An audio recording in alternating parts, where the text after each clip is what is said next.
I remember, years ago, there was a VP of marketing was getting ready to do a presentation to their board, and they're struggling to explain, there's there was these marketing leads, and they were just different than outbound leads. And I remember coming up with, again, this idea of seeds, nets, and spear, 3 types of leads.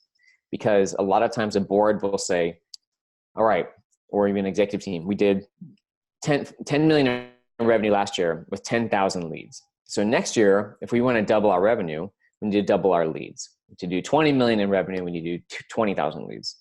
And this doesn't work. And why is that? It's because a lead is not a lead is not a lead. There's the word of mouth leads, which have the highest close rates and usually the fastest. And then we call those seeds. Usually customer referrals or your own relationships are like examples of where they would come from. And then there's marketing leads, we call nets, right? Casting a wide net. And those are more about quantity over quality. You might get a lot of leads and only a few are a good fit. Again, the great thing is they're hopefully coming to you in some way.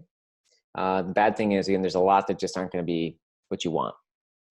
And then the last type, the third type, the spears, is outbound prospecting.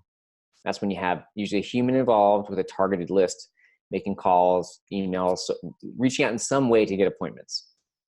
So those 3, here's the important point, is they're all different. They're all great, right? And at some point you want all 3. Seeds, nets, and spears, really, word of mouth coming in and growing, marketing, and outbound, or word of mouth, inbound and outbound, however you want to call it. But here's where you go wrong. If, one word of mouth lead might be worth 50 marketing leads or 15 outbound leads, right? So this is where you have to know that each funnel can be different and the metrics can be different and the projections and the expectations can be different for each type. And that's when you can start to get a better sense of not only how to best grow, like which type of lead is the right one for your company.